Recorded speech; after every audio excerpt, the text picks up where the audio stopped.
The shuttle landed with a soft hum, and Kang Do-hyun stepped onto Station Helix 9 for the first time. The air smelled strange, like metal and something sweet he could not name. Around him, creatures of all shapes and sizes moved through the landing bay. Some had scales, some had 4 arms. Some floated above the ground on invisible wings. Do-hyun had never seen anything like it. He was 22 years old, born on a small farming colony at the edge of human space. His hands were rough from years of working the soil. His body was lean but not strong. He was not special in any way. But he was here now, at the most famous military academy in 12 star systems, and he had a job to do. Back home, his younger sister Minji was sick.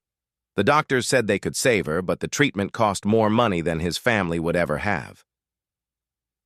So Do-hyun did the only thing he could. He enlisted. The galactic military paid well, and they paid even better if you trained at Helix 9. 5 years of service, and Minji would be healthy again. That was all that mattered. A tall figure walked past him and knocked his shoulder hard. Do-hyun stumbled but did not fall. He looked up and saw a Rathani warrior staring down at him. The creature was covered in green scales, and its yellow eyes held nothing but disgust. "Watch where you stand, little human," the Rathani said. Its voice was like stones grinding together. "This is not your farm." Do-hyun said nothing. He simply picked up his bag and walked away. There was no point in fighting. He was not here to make enemies. He was here to survive. The barracks for human cadets were small and far from the main buildings. Do-hyun found his room and met his only neighbor, a woman named Yoon Hana. She was a few years older than him, with sharp eyes and a quick tongue. She worked in intelligence, gathering information and analyzing data. She was also the only person on the entire station who smiled at him. "First day?" Hana asked, leaning against her doorframe. "Yes," Do-hyun said. "Let me give you some advice," she said. "Keep your head down. Do not try to be a hero. The other species here think humans are weak and stupid. They will try to break you. Do not let them." Do-hyun nodded. "I am not here to be a hero. I am here for my sister."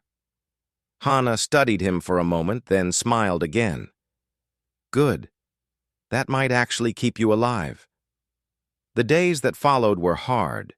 Do-hyun trained with cadets from a dozen different species, and he was always the slowest, the weakest, the easiest to beat.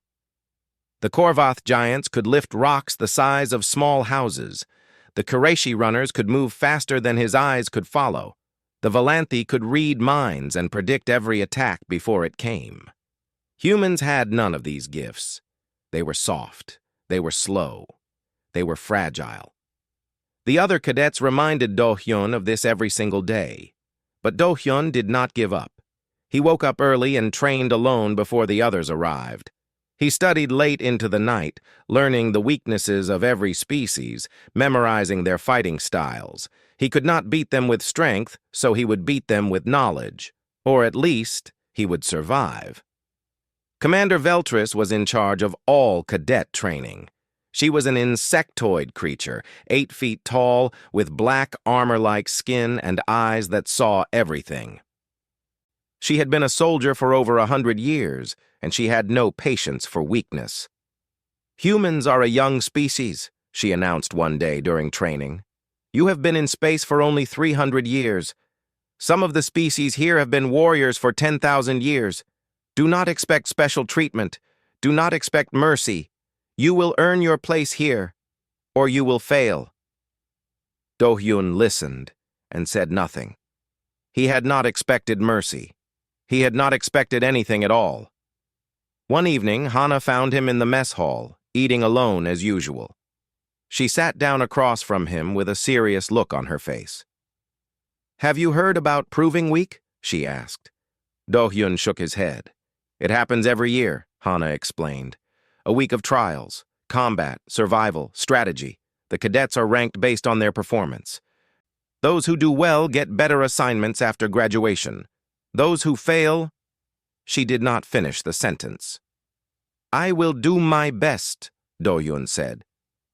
There is more, Hana said, lowering her voice. This year is different. They are bringing the war beast. Do-hyun looked up. He had heard stories about the war beast, but he thought they were just legends, a creature from an ancient civilization designed to test warriors. It was said that the beast could not be defeated. It was said that it had killed dozens of cadets who refused to surrender. The war beast is real? Do-hyun asked. Very real, Hana said, and very dangerous. In 400 years, no one has ever beaten it. It challenges every cadet to single combat. You fight until you surrender or die. Has it ever lost? Hana shook her head slowly. Never. But there are old stories. Ancient records. They say the beast can bow to someone it finds worthy, someone it respects. She laughed softly. But that has never happened. It is probably just a myth. That night, Do-hyun lay in his small bed and stared at the ceiling. He thought about Minji back home, waiting for him. He thought about the Rathani who had pushed him. He thought about Commander Veltris and her cold, unforgiving eyes. And he thought about the war beast. He was not afraid of dying. He had made peace with that possibility the moment he enlisted. But he did not want to die for nothing. He wanted his sister to live. He wanted his sacrifice to mean something. Somewhere in the depths of Station Helix 9, the war beast was waiting. And soon, Do-hyun would have to face it. He closed his eyes and dreamed of home. The Hall of Records was the oldest part of Station Helix 9. The walls were made of dark stone brought from a dead planet, and the air was cold and still. Hana had access to the archives because of her work in intelligence, and she had agreed to help Do-hyun learn more about the war beast. They sat together at a small table, surrounded by floating screens filled with ancient text. Hana moved her fingers through the air, pulling up file after file. Her face grew more serious with each one. The war beast was created over 2,000 years ago, she said. A civilization called the Thessari made it. They were dying. Their planet was burning. Their enemies were coming to finish them off, so they built the beast as a final guardian. A weapon, Do-hyun said. No, Hana said, shaking her head. That is what I thought too. But look at this. She pulled up an old recording. The image was blurry, but Do-hyun could see a massive creature standing in the ruins of a city. It was 12 feet tall, covered in black scales, with glowing amber eyes. It looked like something from a nightmare. The Thessari did not build the beast to destroy their enemies, Hana continued. They built it to find a protector, someone worthy of guarding what was left of their people, their children, their knowledge, their hope. Do-hyun frowned. Then why does it fight everyone? Because it is still searching, Hana said. For 2,000 years, warriors from every species have challenged the beast. They came for glory, for honor, for power. The beast defeated them all because none of them were what it was looking for. She pulled up another file. A list of names stretched across the screen, thousands of names. Every warrior who ever faced the beast, Hana said. Champions, legends, the greatest fighters in galactic history. The beast beat them all in seconds. And the ones who died? 47, Hana said quietly. They refused to surrender. The beast gave them every chance to yield, but they chose death instead. She paused. The beast does not want to kill. It is not a monster. It is a judge. Do-hyun sat back and thought about this. A judge. A creature that looked into the hearts of warriors and found them lacking. For 2,000 years, it had searched for something and never found it. What is it looking for? He asked. Hana shrugged. No one knows. The Thessari records are incomplete. But there is one more thing. She pulled up a final document. The text was faded and hard to read. This is the oldest record we have. It says that the beast may bow to one it deems superior, one who carries the spirit of a true guardian. Has that ever happened? Never, Hana said. Not once in 2,000 years. The next morning, Do-hyun went to the training grounds as usual, but today felt different. The other cadets were nervous. Even the proud Rathani warriors spoke in hushed voices. Everyone knew that proving weak was coming, and everyone knew about the beast. During a break in training, a man approached Do-hyun. He was human, older, with gray hair and scars on his face. His uniform showed the rank of instructor. His name was Pak Ji-seok, and he was one of the only humans to ever hold a teaching position at the academy. "You are Kang Do-hyun," Pak said. It was not a question. "Yes, sir." Pak studied him with tired eyes. "I have watched you train. You are not strong, you are not fast, but you do not give up. Why?" Do-hyun hesitated. Most cadets would say something about honor or duty, but Do-hyun was not most cadets. "My sister is sick," he said.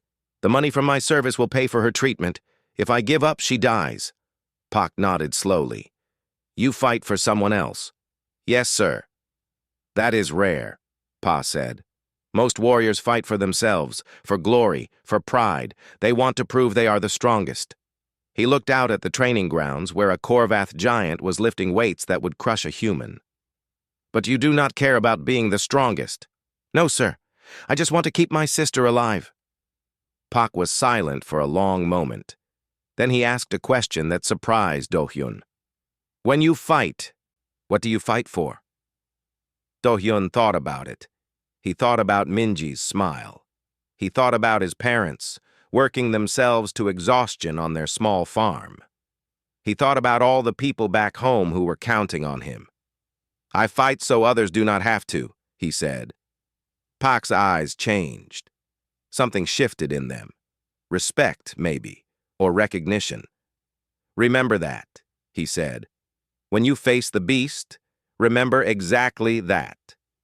Then he walked away, leaving Do-hyun alone with his thoughts. Proving weak began 3 days later. The cadets were divided into groups and sent through a series of challenges: combat simulations, survival tests, strategic puzzles. Do-hyun did not excel at any of them, but he did not fail either. He survived each trial through patience and cleverness, finding ways to win that did not require strength. The other cadets barely noticed him. He was ranked near the bottom, invisible among the giants and champions. That was fine with Do-hyun. He did not need to be noticed. He just needed to survive. But as the week went on, he found himself thinking more and more about the war beast, about what Hana had told him, about what Pak had said. The beast was looking for something. For 2,000 years, it had tested warriors and found them all unworthy. What was it searching for?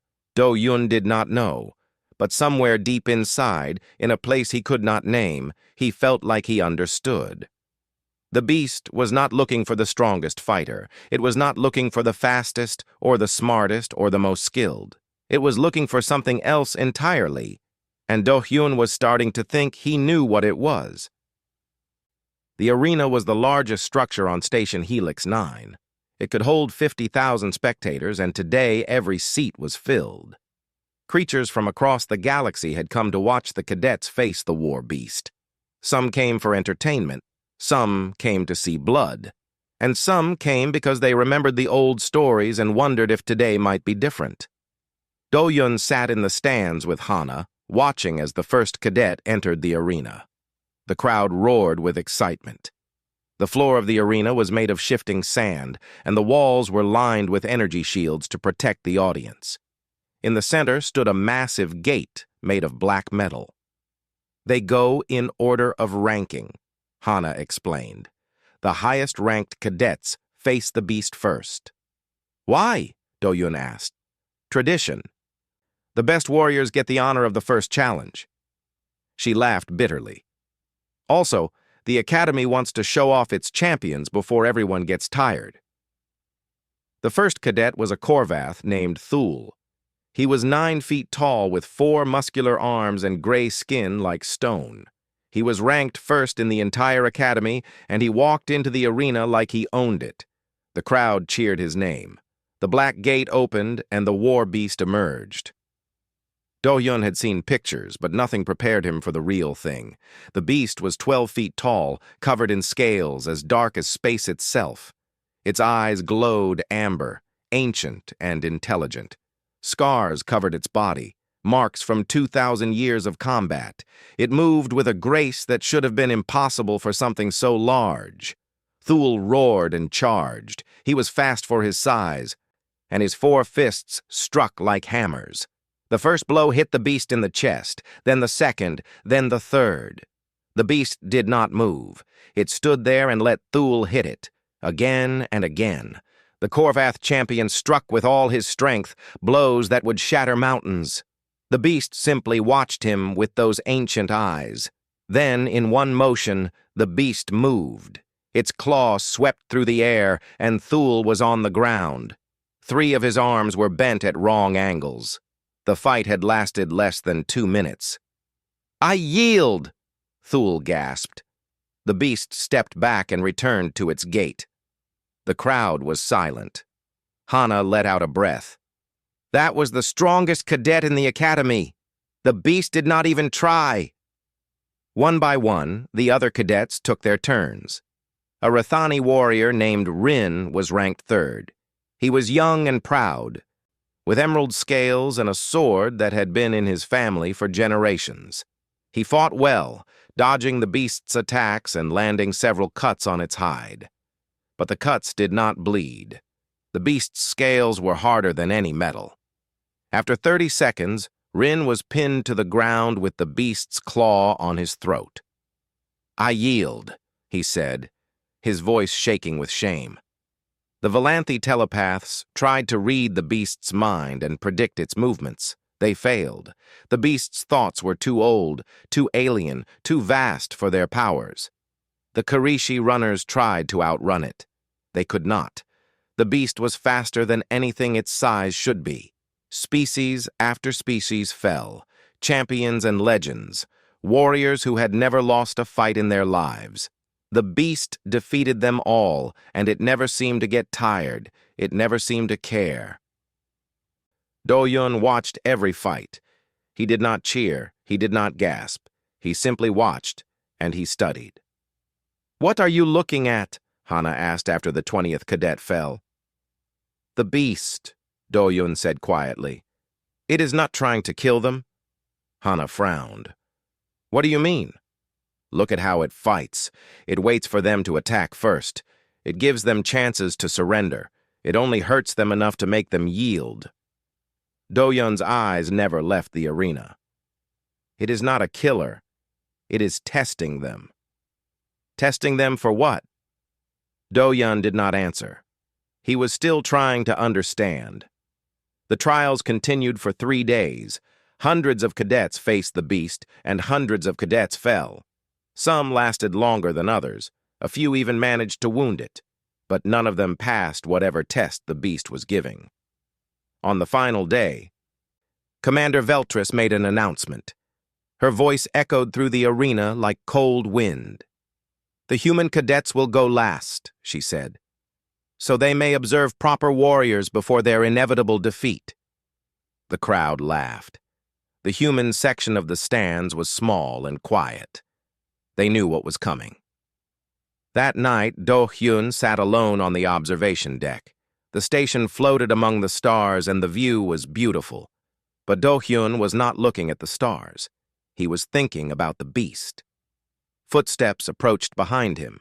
He turned and saw Instructor Pak standing there, his scarred face lit by starlight. "Tomorrow is your turn," Pak said. "Yes." "Are you afraid?" Do-hyun thought about it. "No. I have already accepted that I might die. I accepted that when I enlisted." Pak nodded and sat down beside him. For a long moment, neither of them spoke. "Humans were not engineered for war," Pak finally said. "We were not built to be weapons like the Korvath. We were not designed to be hunters like the Rathani. We are soft. We are fragile. We break easily. I know, Do-hyun said. But we became something else, Pak continued. Something the galaxy has never seen before. We learned to fight not because we wanted to, but because something needed protecting. Our families, our homes, our children. He looked at Do-hyun with those tired, knowing eyes. We are not warriors, Do-hyun. We are guardians. Do-hyun felt something stir inside him, something he could not name. When you face the beast tomorrow, Pak said, remember what you fight for. Not glory, not honor, not pride. He stood up and walked away. Remember who you are protecting. Do-hyun stayed on the observation deck until dawn, watching the stars and thinking about his sister's smile. Tomorrow he would face the beast, and he finally knew what he had to do. The arena was full again. 50,000 spectators had come to watch the final day of trials. But the mood was different now. There was no excitement in the air. There was only boredom and cruel amusement. Everyone knew what was coming. The human cadets would enter the arena, and the human cadets would fall. It was not a question of if, it was a question of how quickly. The first human cadet lasted 4 seconds. The beast knocked him down with a single swipe of its massive arm. He yielded before he even hit the ground. The second lasted 6 seconds. The third did not even make it past 5. The crowd laughed. Some of them threw food at the arena floor. The Rathani cadets hissed insults at the human section of the stands. Even Commander Veltris seemed amused, her insectoid face showing something like satisfaction. One by one, the human cadets fell. They tried their best. Some of them were brave, some of them were clever. But none of them could stand against the beast. It was too fast, too strong, too ancient. They were children fighting a god. Hana sat in the stands, her hands gripping her knees. She had watched Do-hyun train for weeks. She knew he was not the fastest or the strongest. She knew his ranking, 347 out of 350 cadets. Dead last among anyone who mattered. But she also knew something else. She had seen the way he watched the beast. She had heard him talk about what it was searching for. And she had seen the look in his eyes last night when he came back from the observation deck. He was not afraid. He was ready. The announcer called out the next name. Kang Do-hyun, rank 347. Nobody cheered. Nobody booed. Nobody cared. He was just another human, another easy victory for the beast. Do-hyun walked into the arena. The sand shifted under his feet. The energy shields hummed around him. 50,000 eyes watched him, and none of them expected anything. He carried no weapon. The crowd noticed. Whispers spread through the stands. Even Commander Veltris leaned forward, her compound eyes narrowing. The human carries no weapon, someone said. He has given up already, another voice laughed. Perhaps he wants to die quickly. The black gate opened, and the war beast emerged. It was even more terrifying up close. Do-hyun could see every scar on its dark scales, every mark from 2,000 years of combat. Its amber eyes burned with ancient intelligence. It had seen empires rise and fall. It had fought champions and kings and legends. And now it was looking at him. A small, soft, fragile human with no weapon and no hope. The beast charged. It moved like lightning, crossing the arena in heartbeats. Its claws were raised to strike. Its mouth opened, revealing teeth like swords. This was the moment when every other cadet had tried to fight, to run, to defend themselves. Do-hyun did not move. He stood perfectly still, his arms at his sides, his eyes fixed on the beast. The creature stopped inches from his face, so close that Do-hyun could feel its breath on his skin, so close that he could see his own reflection in those amber eyes. The arena fell silent. 50,000 spectators held their breath. Even Commander Veltris was frozen in her seat. The beast inhaled deeply, reading him, searching him, looking for something in his heart, in his spirit, in his soul. Do-yun looked into those ancient eyes and spoke. His voice was quiet, but in the silence everyone heard him. I know what you are looking for. The beast tilted its massive head, listening. You have fought warriors for 2,000 years, Do-yun continued. Champions, legends, the strongest fighters in the galaxy. They came to you seeking glory. They wanted to prove they were the best. They wanted to conquer you, to dominate you, to add your defeat to their list of victories. The beast did not move. But that is not what you want, Do-yun said. You were not built to find the strongest killer. You were built by a dying people who needed someone to protect what they left behind. Their children, their memories, their hope. Slowly, carefully, Do-yun raised his hand. Not to strike, not to defend. He reached out and placed his palm gently on the beast's scarred snout. The creature's eyes widened. I am not here to beat you, Do-yun said. I do not want to prove anything. I am not fighting for glory or honor or pride. He thought of Minji, back home, waiting for him. He thought of his parents and their tired hands. He thought of everyone who had ever needed protection and had no one to protect them. I just want to keep the people I love safe, he said. That is all I have ever wanted. That is all humans have ever wanted. The arena was completely silent. The war beast, ancient guardian of a dead civilization, looked at this small human with no weapons and no power. It looked at him and saw something it had been searching for across 2,000 years. Not a warrior, not a champion, a protector. The beast closed its amber eyes, and for the first time in 400 years it bowed. The silence shattered. The crowd erupted in chaos. Some screamed, some cried, some refused to believe what they were seeing. Commander Veltris was on her feet, her voice lost in the noise. But Do-yun did not hear any of it. He stood in the center of the arena, his hand still on the beast's head, and he felt something he had not felt in a very long time. Peace. The chaos lasted for hours. Commander Veltris demanded an investigation. She insisted that the trial had been rigged, that the humans had cheated somehow, that this was impossible. The war beast had never bowed.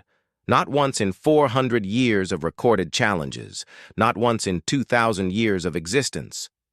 But Instructor Pack stepped forward with ancient records, documents that had been buried in the deepest archives of the station, records from the Thesari themselves, the civilization that had created the beast so long ago.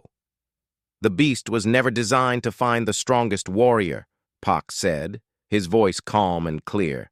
It was designed to find a protector, someone worthy of guarding what remained of the Thesari people after they were gone.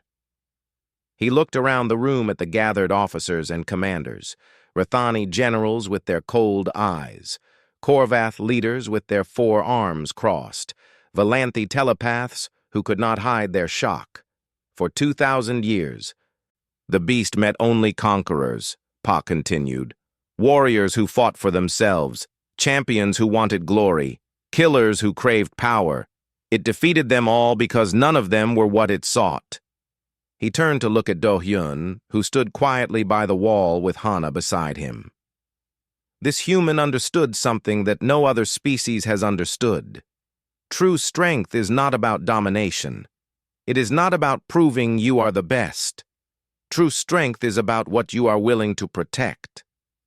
Commander Veltris was silent. Her compound eyes moved from Pa to Do-hyun to the war beast, which had followed the human out of the arena and now stood beside him like a shadow. The creature had not left Do-hyun's side since it bowed. It had chosen its guardian at last. This is unprecedented, Veltris finally said. Her voice was different now. The cold authority was gone. In all my years, I have never... She did not finish. There was nothing more to say. In the days that followed, everything changed. The human cadets were no longer mocked. Other species looked at them with new eyes. Not with respect exactly, but with curiosity, with uncertainty, with something that might one day become understanding. Cadet Rin, the young Rathani who had been defeated by the beast on the first day, found Do-hyun in the training grounds. His emerald scales were dull with shame, and his eyes could not meet Do-hyun's. "I must know," Rin said. "How did you do it? How did you know what to do?" Do-hyun thought about the question. He thought about Minji and his parents. He thought about Pak's words on the observation deck. He thought about every moment of his life that had led him to that arena. "I did not know," he admitted. "I just knew I was not going to fight something that was not my enemy. The beast was not trying to hurt anyone. It was searching, lost, alone." He shrugged, a simple human gesture. "I understood how that felt." Rin stared at him for a long moment. "You are very strange, human." "Yes," Do-hyun agreed. "We are." Hana found him later that day, laughing as she walked up to him. "The entire station is talking about you," she said. "You are famous now. The human who made the war beast bow. They are already writing songs about you on 3 different planets." Do-hyun shook his head. "I did not do anything special. I just told the truth." "That is the most human thing I have ever heard," Hana said, still laughing. "Only a human would think that facing an ancient death machine with no weapons and making it bow through the power of honesty is not special." The war beast followed Do-hyun everywhere now. At first, the other cadets were terrified. They would run away when they saw the massive creature walking through the corridors. But slowly, they began to understand. The beast was not hunting. It was guarding. It had found what it was looking for, and it would never leave. A week after the trials, Do-hyun received a message from home. He read it alone in his quarters, with the beast resting beside him like a mountain of dark scales. Minji was recovering. The treatment was working. She was going to live. Do-hyun read the message 3 times. Then he closed his eyes and let the tears fall. He had done it. All the pain, all the struggle, all the loneliness. It had been worth it. The beast made a low sound, almost like a question. Do-hyun reached out and touched its scarred head.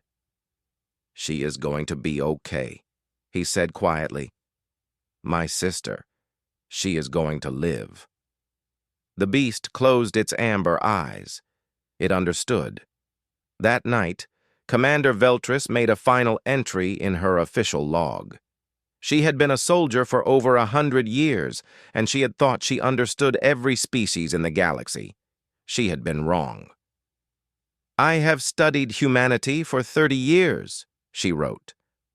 "I thought they were weak, simple, unimportant, a young species with nothing to offer the galaxy." She paused, her clawed fingers hovering over the keyboard. "I was wrong. Humans are not weak. They are not simple. They are something far more dangerous than warriors. They are protectors. They do not fight for glory or conquest. They fight for each other. They fight for love." She looked out her window at the stars. Somewhere out there, a farming colony was celebrating the recovery of a sick girl.